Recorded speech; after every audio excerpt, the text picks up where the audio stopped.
Well, it's arrived. I'm going to be sailing single-handed from Hawaii to San Francisco.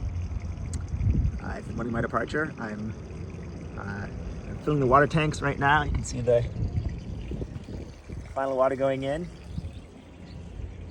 Super excited. Just got to finish taking all the covers off the boat, and I'm gonna go and get a big breakfast at a diner here and get the boat off the dock. East winds 20 to 30 knots. All Hawaiian coastal waters. Conditions will be hazardous to small craft. Inexperienced mariners, especially those operating smaller vessels, should avoid navigating in these conditions. This is U.S. Coast Guard, Sector Honolulu, out.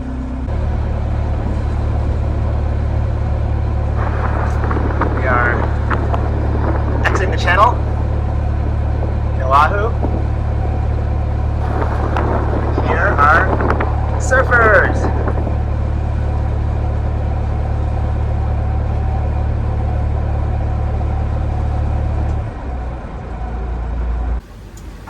We are about 20 miles out between Oahu and Molokai.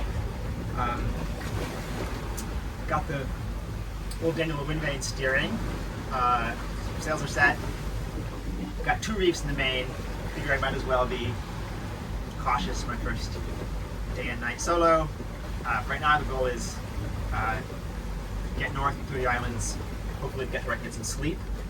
Right now we're still close to the islands with our fishing boats and all kinds of craziness. I'm pretty keyed up here. Yeah, I'm stressed.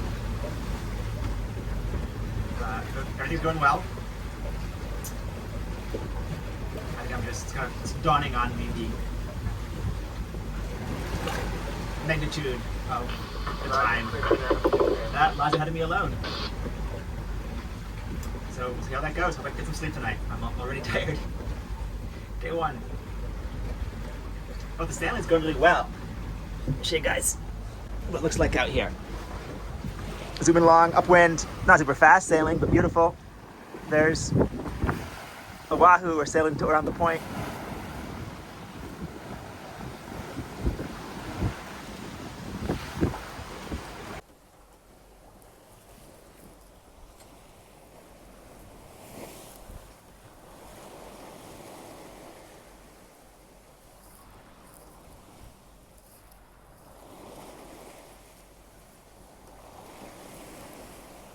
Oahu on the horizon. Morning will be no land in sight, I suppose.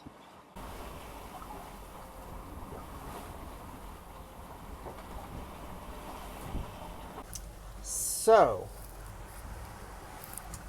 I'm sailing due north right now from Oahu, and San Francisco, of course, is northeast-ish from Hawaii. The problem is that the trade winds blow in the wrong direction, right? So if you're sailing to Hawaii from San Francisco, it's a beautiful downwind sail with the trades the whole way. If you're trying to go back in the opposite direction, if you go straight, if you take the Great Circle path, then you are beating into those winds, trying to tack back and forth the entire way, and that's not fun, much too slow. So what we're doing instead is sailing due north from Hawaii, and we're going to go about 700 to 1,000 miles north until we exit the trade wind, the tropical trade winds, and we'll go through a high pressure system called the Pacific High, and we'll enter the mid-latitude westerly wind belt, and that will bring prevailing winds from the west. And with that, we can turn and run, again, hopefully dead downwind to the east across the Pacific and back to San Francisco. That's the theory in any case.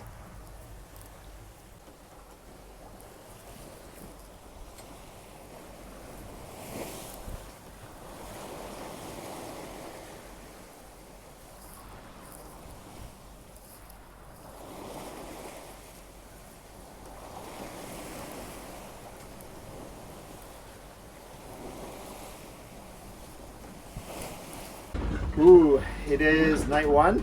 Okay, I'm down below, getting to brush my teeth, getting my bed ready in the cockpit. It just feels wrong to go to sleep. It's a place I sit and drive the boat, not a place to go to sleep. It just feels wrong to go to sleep. So if I can do it. I put the seat cushions down in the floor of the cockpit. I got a pillow in my nice warm down sleeping bag. It's beautiful out here. Here's how the alarms work. Here's my radar alarm set. And I've got that red zone in the middle set. So if there are any radar signatures within that red zone, there'll be a loud blaring sound to wake me up. And I also, of course, have an AIS alarm set. So if any AIS equipped vessels, it's a radio beacon technology. If any AIS vessels come within 2 miles of us, also there'll be a large blaring sound and wake me up. So that's it. With those 2 alarms, I'm gonna go to sleep for tonight, 30 minutes at a time. See how it goes.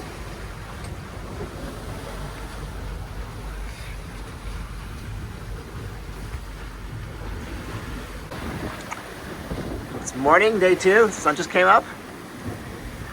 We've got a booby flying along beside us. That is where Hawaii used to be. No land in sight. No land in sight.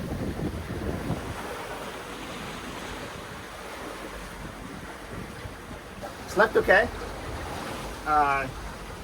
Did 30-minute stretches for most of the night and then up to 45 after it felt like we were well clear of the land. Alarms all worked. The radar alarm was triggered a number of times by squalls in the night. I don't know, we'll see. Feel pretty good. It was really exciting, actually. Just lying down in the cockpit and going to sleep. It was beautiful. The stars and the moon. It felt incredibly exciting. I'm gonna sleep a little more here, and then I'm gonna get some breakfast.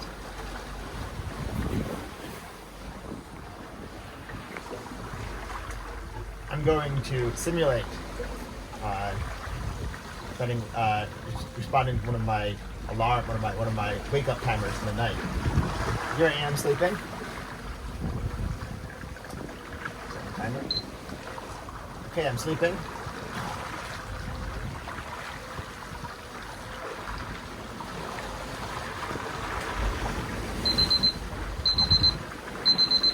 It's a 30-minute alarm. I must look forward. So get up. Ooh.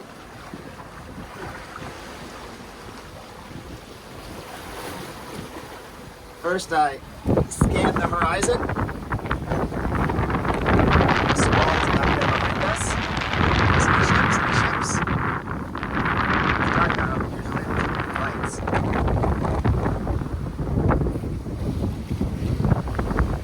Focus forward especially. Jim.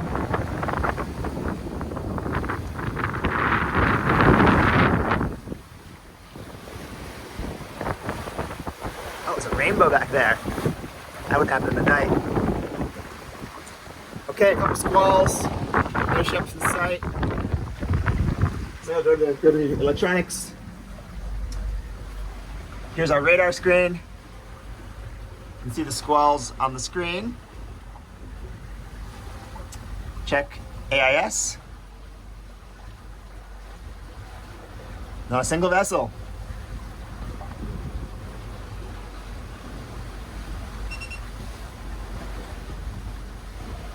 We're clear? Let's go back to bed. Here's the timer. And go back to sleep. That's it. I did that like 15 times last night.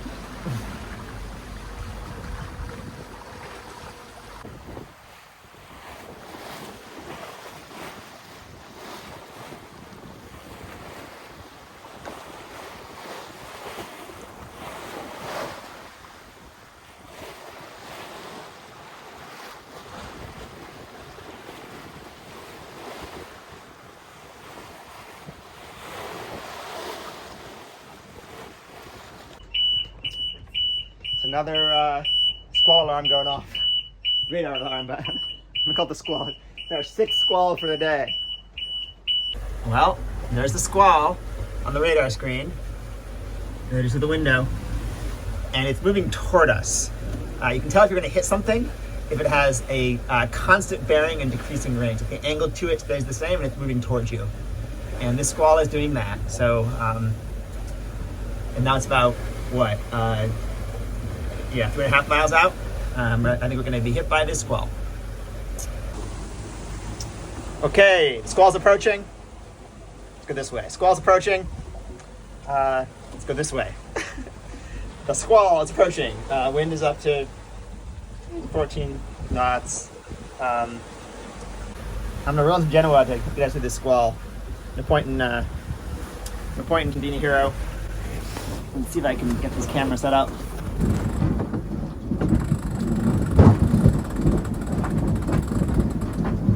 One reef. Okay. Okay, wind's up to 17, 18 knots. So I'm glad I took some Genoa in. We're doing just fine. See if there's any rain left in the squall. It actually disappeared off the radar. It's often mean to stop raining. So this might be it. We'll see if it gets any worse. The sky is clear. Upwind. Wind speed is back down to 11, 12 knots. We're officially past the squall. Never rained. I'm going to go ahead and roll out the full Genoa again. Well, we got our first victim. Sometime today, a flying fish landed in our cockpit and suffocated. I'm sorry, buddy. It's a hard life being a flying fish. You know, they're caught between predatory tunas attacking them from below and predatory boobies and albatross attacking them from above. Just imagine the terrible lucks it takes out of this, you know, hundreds, thousands of miles of open ocean. Our poor fish, let's call him Cedric here. You know, was afraid he was being attacked by a tuna, so he jumped into the air, went for a flight, and happened to land in our cockpit and suffocate. Poor guy. When I see them land here, I throw them back. You can see this guy. You can see this guy land.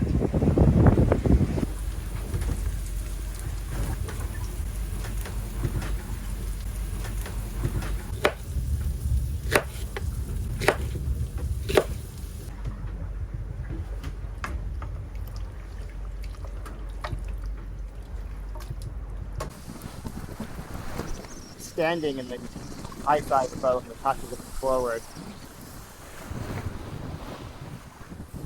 You're zooming over the water. You got 3.5, 4 foot waves. It is beautiful, beautiful, and I feel just so far from anybody.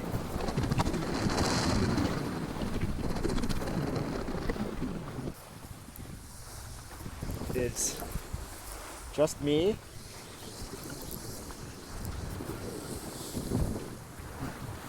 in the wide, wide sea.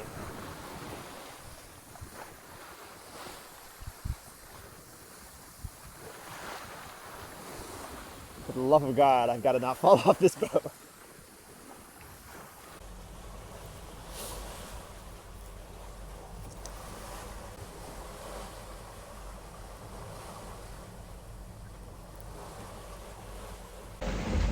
So I've been trying to record video of this trip, and I realized that what I really need is a selfie stick. So I've taped my tripod to the end of a dowel, and I think this is going to increase the quality of video. Let's see. There we are. Selfie stick. Morning of day 4. I think I'm getting more sleep every night. There were beautiful stars last night. I woke up at about 4:30 a.m. to check on everything, and the stars were so pretty that I stayed up in the cockpit for half an hour. In any case, I've got exciting news. because today is Sail Naked Day. Gotta be safe. Gotta wear the harness.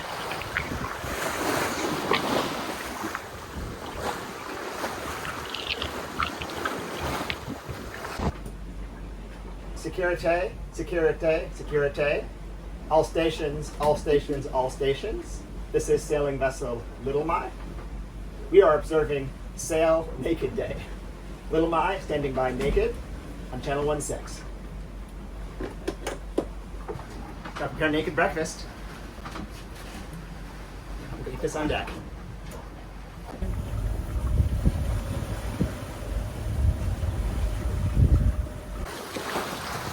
Naked celestial constellation.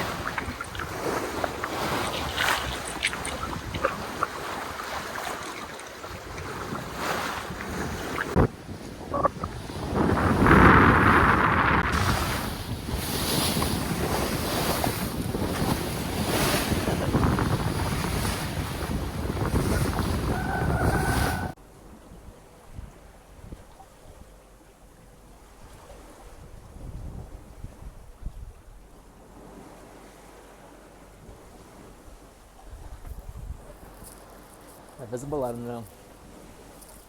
Just rested in the cockpit. Feet are up. Oh yeah, mine's visible.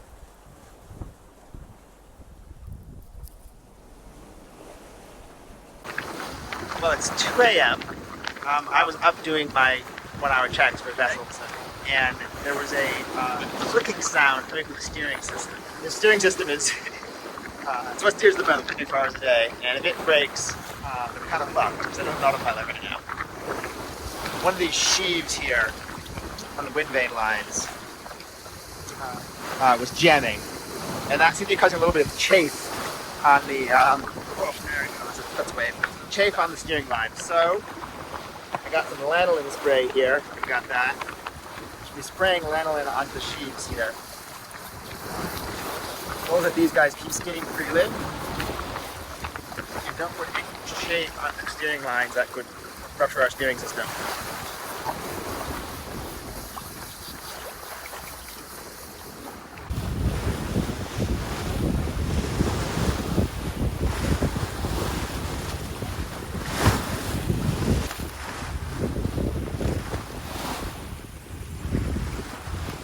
Mark 4829.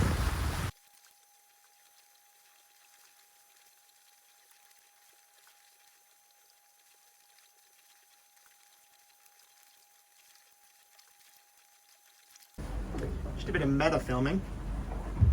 I'm going to be filming myself plotting our daily fix on the chart. I'm going to do that by C-clamping a dowel taped to a small tripod fastened to the camera so I can get a downward angle on the nav desk.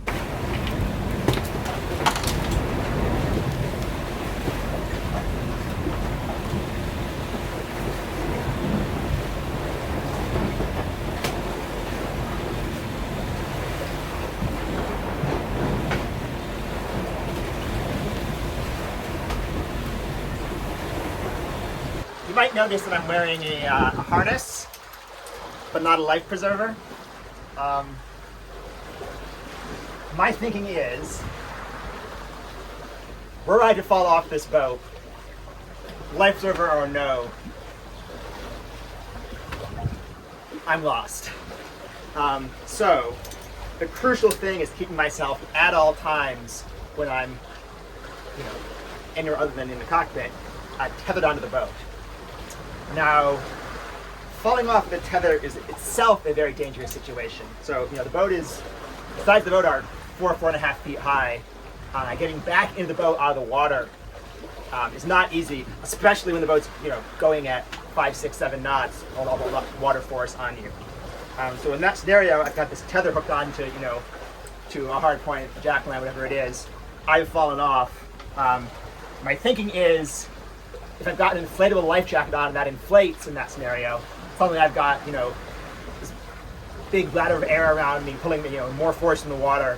I think I'm gonna, I've got a better chance of being able to climb up the tether back onto the boat if I'm not wearing a PFD.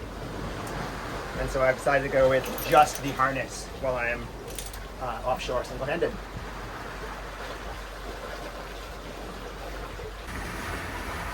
July 1st. It's the beginning of our 7th day out of Hawaii. And it's been raining all night. It's a lot less pretty in the cockpit when it's raining. I've been hiding below, just peeping my head out to look for ships ahead, check the radar.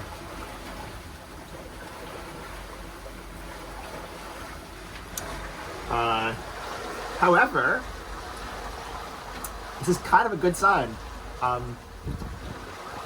It rains in the tropics, but you don't really get day-long rainstorms or night-long rainstorms like this. This is another sign that I think we are well and truly out of the tropics and out of the trade winds into the westerlies. I've got to inspect our steering system. I do this about once a week. Steering is a crucial part of the boat, so I try to just get a rough eye on the system, spray a little lanolin, my favorite lubricant, a little sheep oil around back there. I got to squeeze into a small space. It's going to be a thrilling video, folks. Absolutely thrilling. Wish me luck.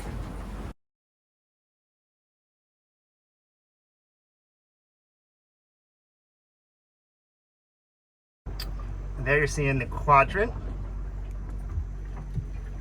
The steering cables running up into the sheaves and up into the pedestal. I just sprayed oil on them and all looks good.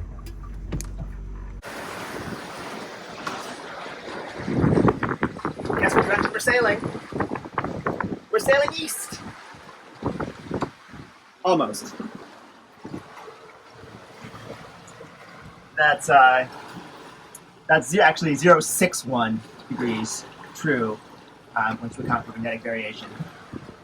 Any case, we sailed almost 1,000 miles north from Hawaii to get winds that take us to the east. And we finally got them! Exciting! Yeah, I read somewhere that you should find every reason to celebrate when you're at sea. There we go, Ginger! As they say when baking, recipes are for pussies. That's what they say. That'll do. That'll do.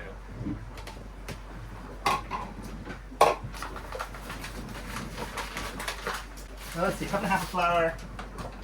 How much salt, I suppose? Go. Yay much salt. Puppy dose. That'll do. And that black pepper. Just a touch is actually really good in spice cakes. In goes the molasses, aka molesasses.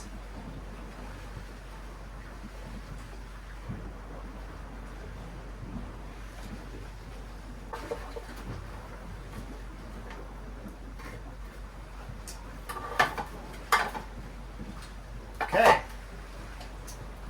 In goes the batter. Milk, milk, milk in the batter. We bake cake and nothing's the matter. Okay. In she goes.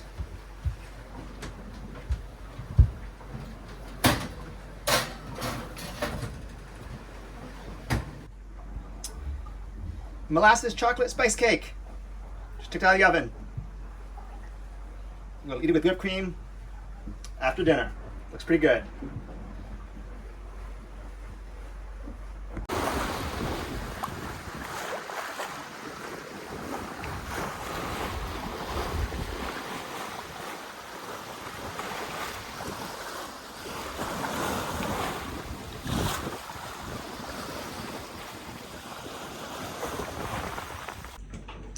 We're becalmed. We're getting pretty cool fireworks in the ceiling here from this light. Whoa, look at that. Whoa!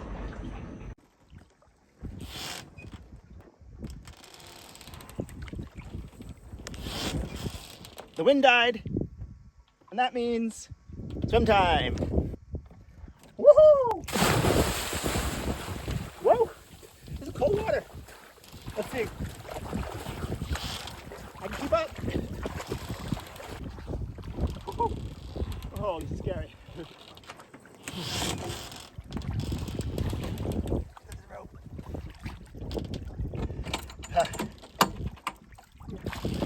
Okay.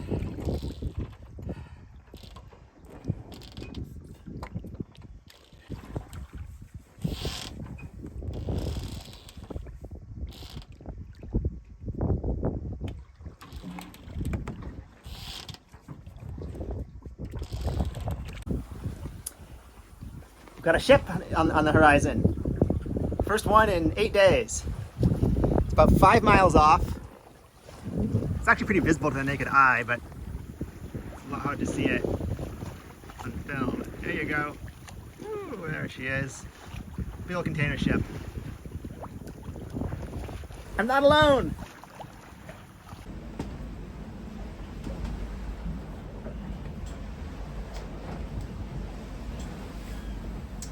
Here's where I sleep, below decks. We're on a port tack now. We got about 20 degrees of heel that way, you guys can tell. So this is quite important. It's called the lee cloth. And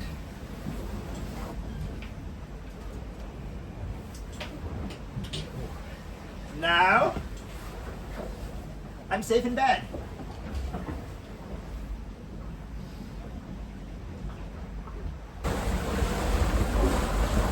Today is the 4th of July.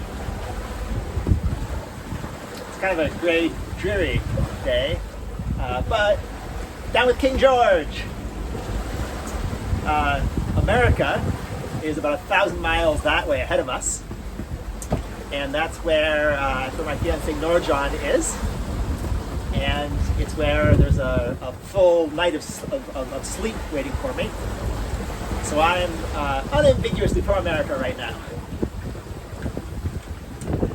But we all know that the 4th of July is about 3 things.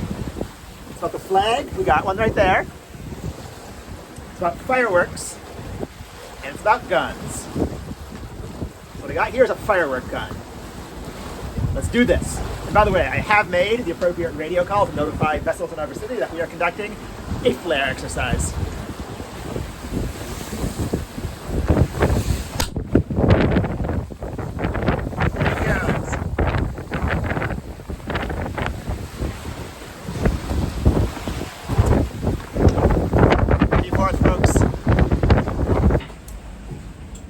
It's about bedtime, night of July 4th.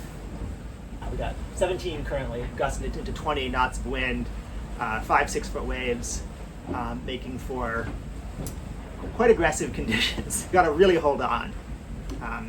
It's hard to find a way to relax. Like even here in this chair, for example, I gotta really brace all my muscles and hold on to the edge of the table here. It's hard to just sort of like find a way where you can let go and relax.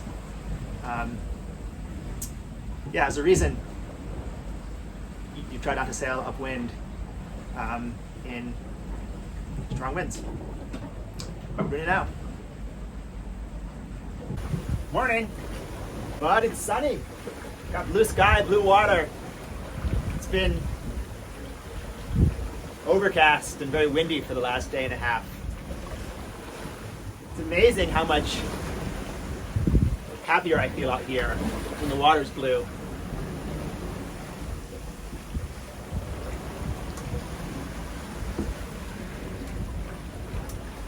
Finally off a close haul here on a beam reach. The wind's rotating behind us. We still have 2 reefs in the main. I'm gonna shake out one of those reefs and dump my coffee. It's Saturday. I think I have about a week left of this trip. I expect to make San Francisco. Maybe end of day next Saturday. I'm gonna miss this. I'm gonna be very glad to be in San Francisco. See Norjon. be able to sleep. But I'm gonna remember my time out here. Okay, I want to show you guys the wind vane. I'm not sure I've actually explained that yet. So right here in the back of the boat, this big wooden paddle in the air. This is our wind vane. He's named Old Daniel, and yeah, he's what steers the boat. 99% of the time. That paddle in the air responds to the wind. It gets blown over to the left or the right as the wind shifts, and that in turn rotates the paddle in the water. That pulls on these lines that come around and pull the steering wheel. Getting it set up requires some work. You gotta get the sails on the boat well balanced. The boat isn't pulling one way or the other. But once it's set up, the vane just steers for days on end.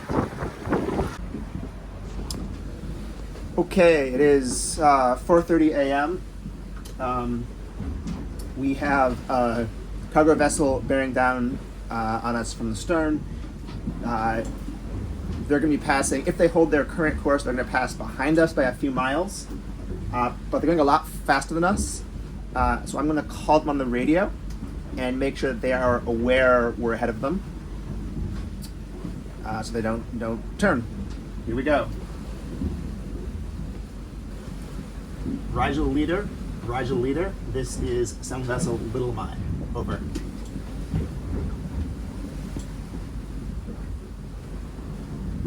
Yes, sir. This is Motor Vision Radio Network. Go ahead,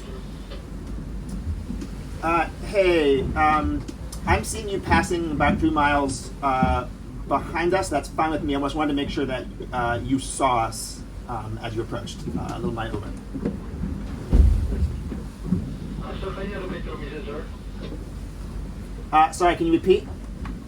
Repeat your message, sir. You're broken. I'm sorry, I still did not copy. Can you repeat? Sir, now I'm turning my course to starboard, sir. Wonderful. Thank you so much. And have a wonderful morning. Little Mine over. Yes, sir. Have a wonderful morning to you, sir. Get this. Wind has dropped. And I think I'm going to put our Spinnaker up. Let's do it. I'm hoisting the Spinnaker up the mast in its sock. Here goes.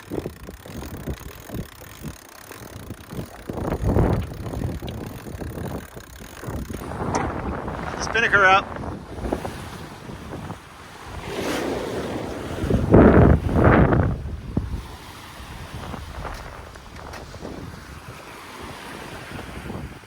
Spinnaker's up. We're sailing along beautifully, and I was about to come out here with a tripod and get a beautiful shot of the Spinnaker when this happened. Our Spinnaker, folks, is officially in 2 pieces. Spinnaker blew out. I put up the Spinnaker this morning. The wind was down to 8, 9, 10 knots. We were making pretty lousy progress downwind, deep broad reach, so I put up the ASIM, got about 1.5 knots of speed from that. I was feeling pretty good, and then suddenly it was in 2 pieces. What happened was the autopilot deviated a bit deep, and then overcorrected. It came back extra high. We broached a bit, so we turned up. That put a lot of wind in the Spinnaker. The wind was gusting to maybe, 13, 14, maybe 15 knots. The Spinnaker really should be able to handle that. That shouldn't be a catastrophic mistake. I think the material was old. I think it was sun damage and age. It was a pretty old Spinnaker. I feel kind of shitty about it. Mostly I've got to buy a new Spinnaker now, and it's expensive. But, so it goes, these things happen. No damage. Well, damage to the Spinnaker, but no other damage. I wasn't injured.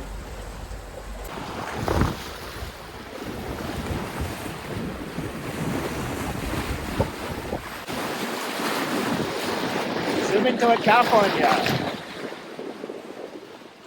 No, John, here I come.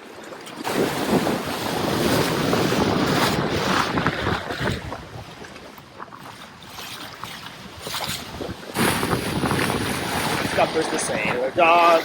I'm Scuppers the sailor dog. I can sail on a gale right over a whale. I can sail in a fog.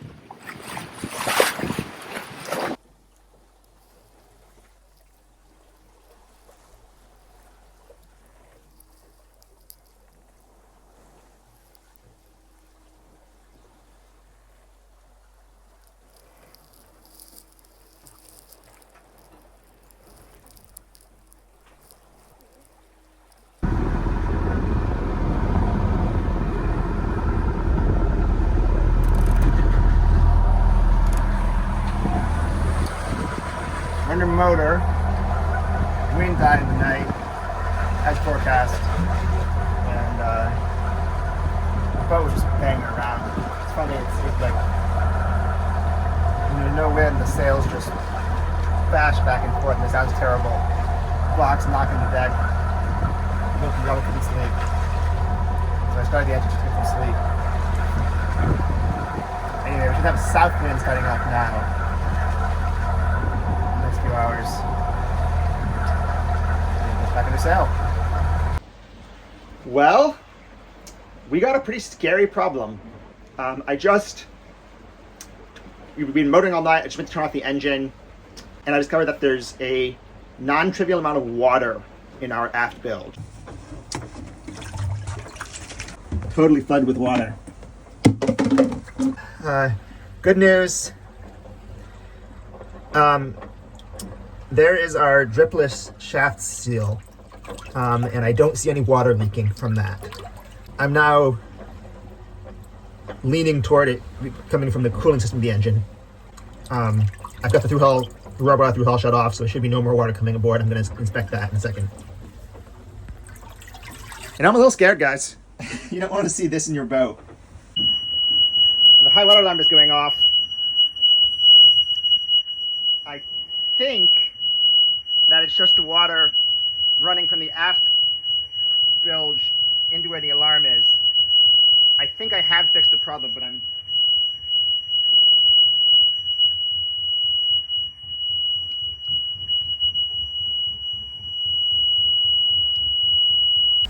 Okay, crisis over. The water's out of the boat. I want to go over what happened here. So, it all began. I went to close what's called the raw water seacock.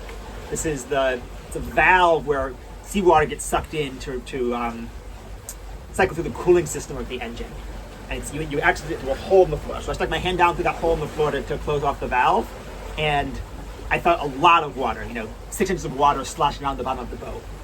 And that shouldn't be there. So that's an emergency situation right away. I jumped up, and I did 2 things right away. First, I went and I turned on the bilge pumps to pump the water out. And 2, I went and I closed off and inspected all the various, what are called below the waterline fittings, placed in the boat where there are holes in the hull where water can come in and could be leaking. What kind of scared me was that I went and I turned the bilge pump on, and no water came out. The bilge pump wasn't pumping water out of the bilge. So I went to there's a manual bilge pump that you pump with your hand. I went there and started pumping that, and that was also not pumping water out of the bilge. Then I was like, oh my God, we're flooding. We have water in our bilge, and neither of our pumps are working to get that water out. That was probably my low point for the day. I then quickly inspected the below waterline fittings. Didn't see any obvious problems there. And so my next step was to open up the sole boards on the boat so I could see into the bilge. And that's when things got a little bit better. I took the board off right above the deepest part of the bilge, and there wasn't actually water in there. So that explained why neither of the bilge pumps were able to suck out any water. The water wasn't actually flowing back into the sump.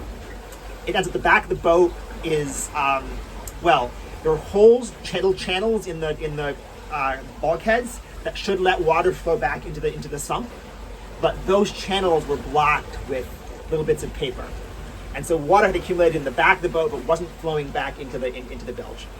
So that was my first clue. Wherever the water was coming from, it needed to be coming from back there behind the blockages, and that really left only two causes.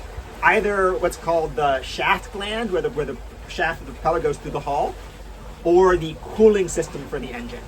So I'd already inspected the shaft gland, there was no leaking there, and that left the cooling system as the culprit. So I went over that carefully, and yeah, there was a loose hose clamp. And this goes down to the heat exchange, and check out this hose clamp, totally loose. You can see all the salt there from the water that's been spilling out and evaporating on the hot pipe. I actually had a mechanic do some work on that system a couple weeks ago in Hawaii, and it seems that he didn't reassemble didn't tighten the hose clamp enough when putting it all back together. So once I figured that out, it was just a matter of unclogging the channels in the bulkheads, letting the water flow back into the bilge, running the pumps, obviously tightening the hose clamp on the cooling system. But yeah, I was pretty scared there when it felt like we had 6 inches of water in the boat and our bilge pumps weren't working. My mind went to abandon ship, launch the life raft. I even thought that it's actually a beautiful day today. Very flat water, bright sun. I thought, well, if I gotta get in the life raft, there could be worse times to do it.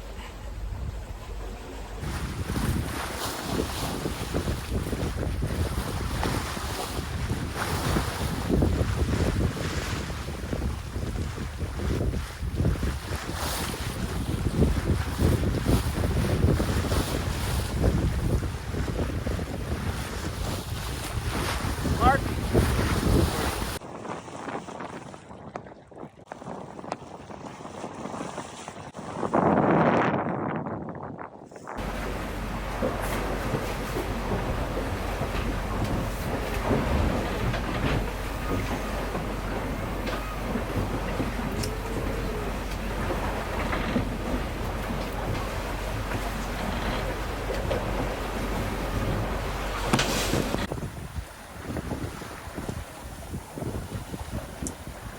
Sun is sinking into the ocean.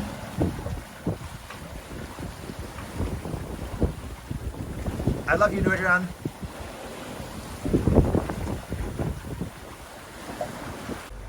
I have sailed 9,000 miles since leaving San Francisco in March. Long ways. Long ways.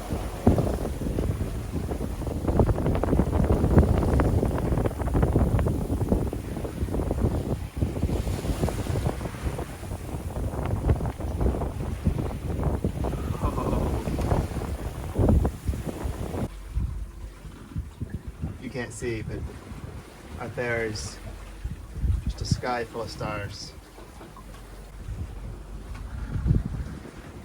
I just love something about sleeping under the stars.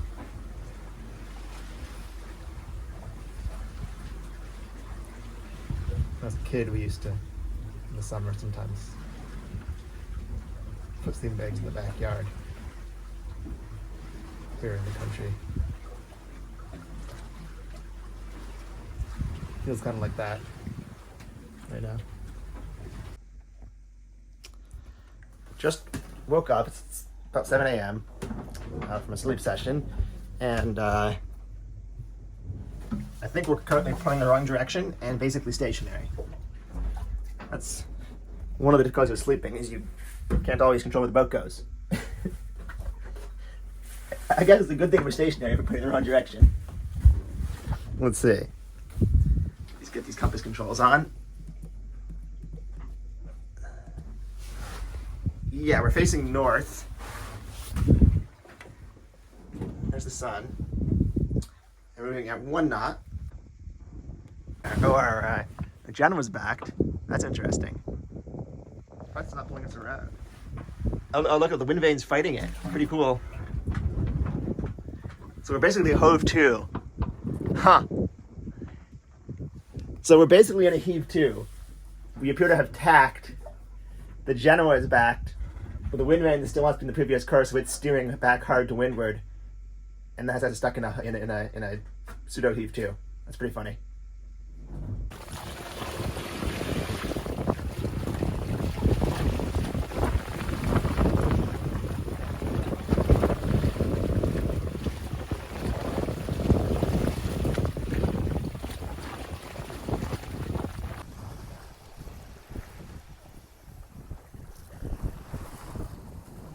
So, I got to do some repair on Old Daniel, the wind vane.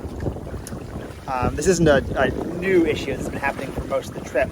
But the very bottom sugar arm, that paddle in the water, has some flex to it. So I got to get down there, pull it forward, and retighten it.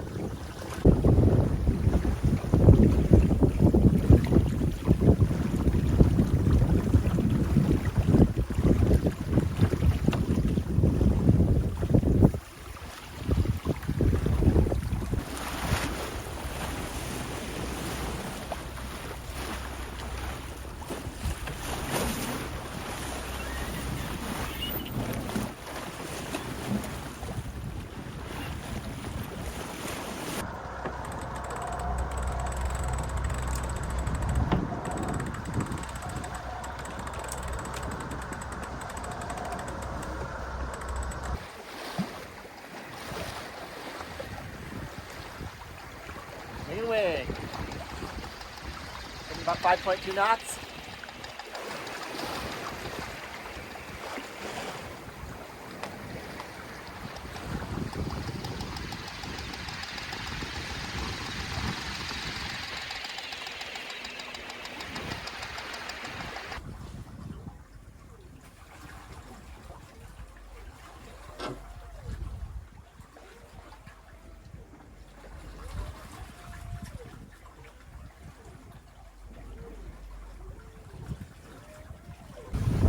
Fish on!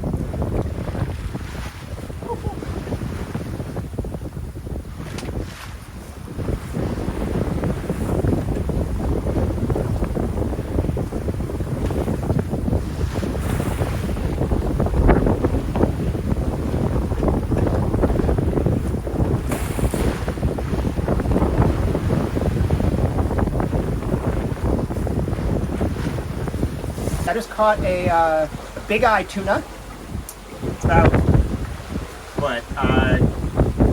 2 feet and change long.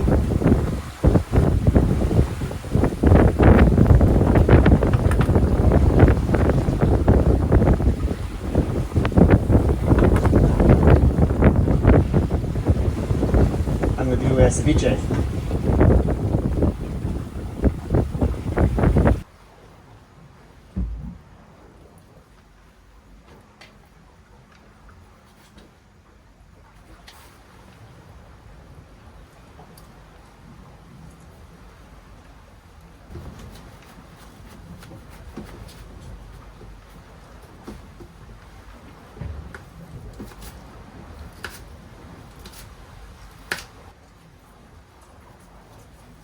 Here we go.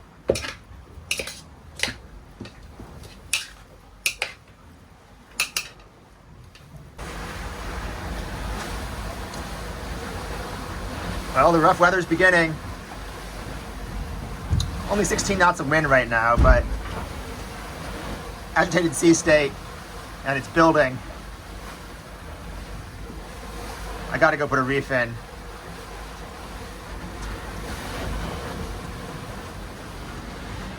Heavy weather. You can see the gimbal on the stove. We're pretty heavily heeled over right now. We're more like that, really. Woo! You can feel the force in your body throwing you sideways. There you go. Look at the angle that whistle's hanging at. Anyway. That's the conditions outside. 3 days to go, I think. 3.5 days. I should sail on the Golden Gate Bridge.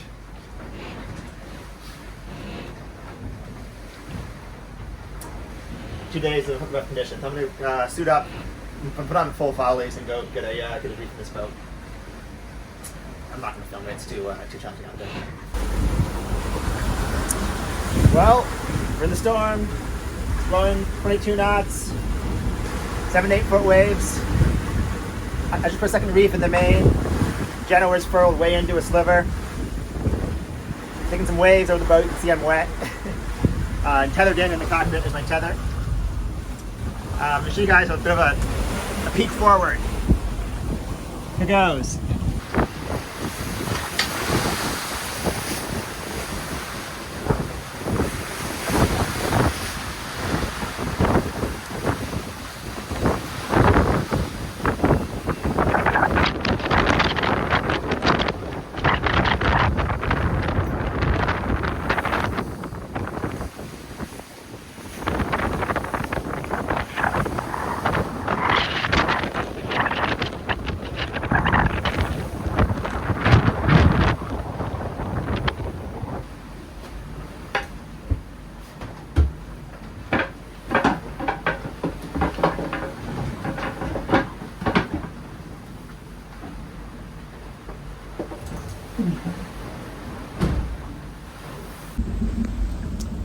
Hey folks, it is 4 a.m. right now, and we have made it to the worst of the storm. So it's blowing sustained 25 right now, with some gusts into the 28, 29, 30, 31. Waves are 10, 11, well I can't see, but 10, 11 feet is forecast, and it's what it feels like. We are bashing over some waves.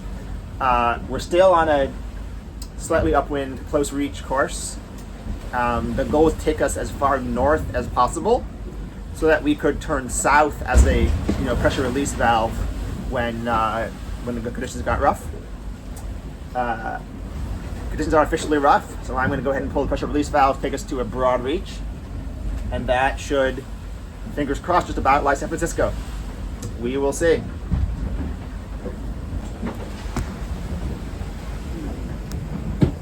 Okay, well, I'm back below.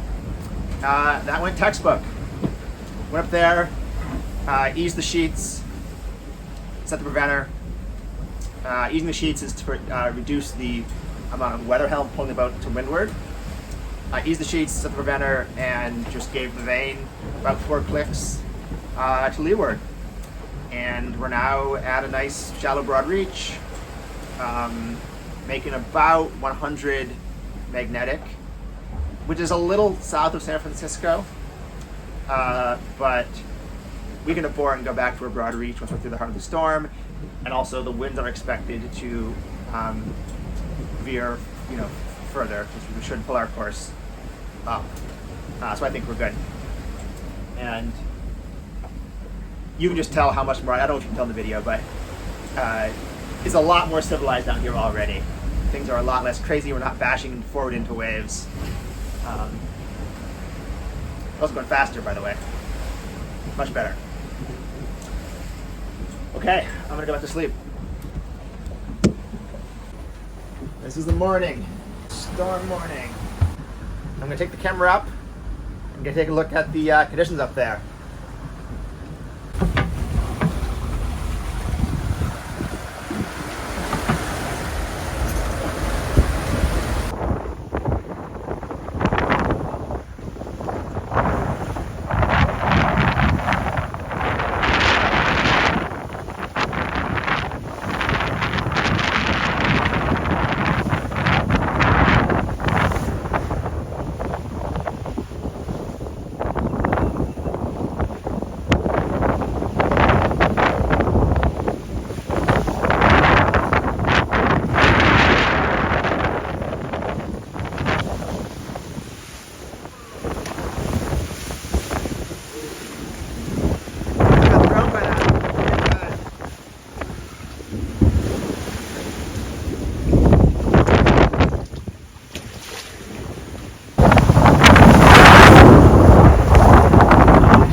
I'll show you guys what it's like to move around in a boat in these kind of conditions.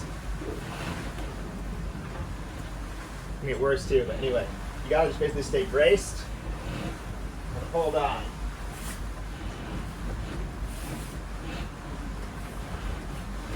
Being pulled backward with a great deal of force right now.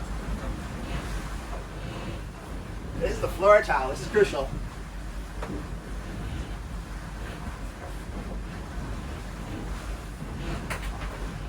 That's to wipe any water off the floor to keep it from getting too slippery. Because it gets more dangerous when the floor is slippery. Anyway.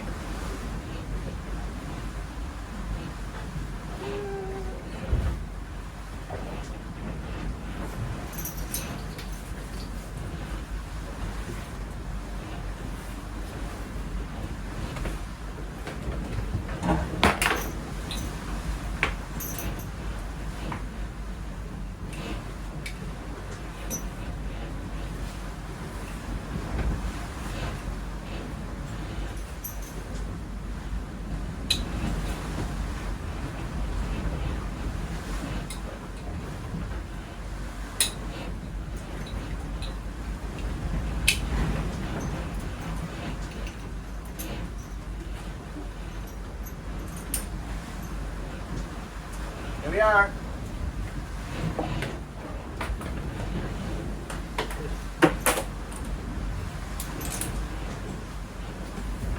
Suit it up.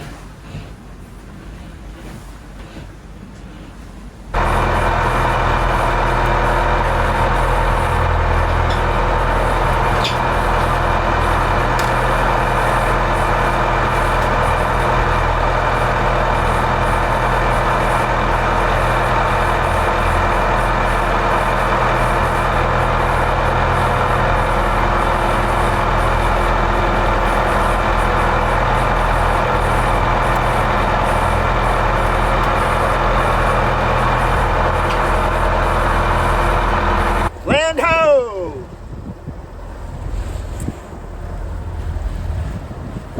Right out there, we have ourselves the North Phala Nylons. There you go. Coast of the Americas. I'm about 8 miles off Point Reyes, but I can't see it through the fog. Headed south along the coast, look at those birds.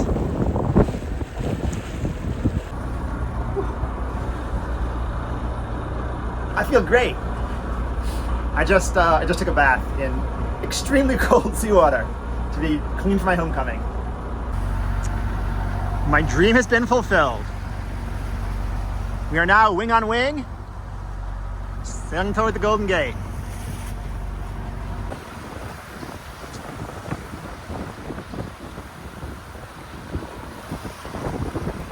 Well, here goes.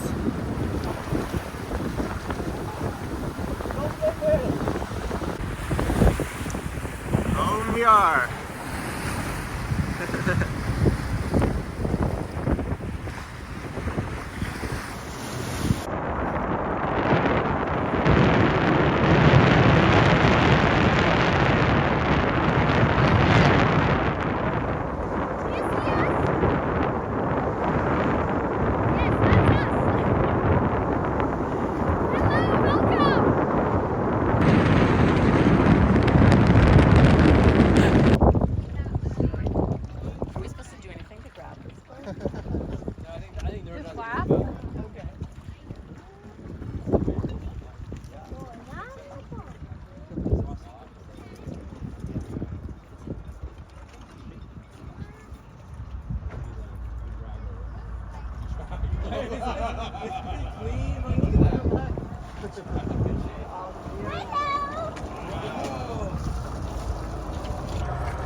Man overboard!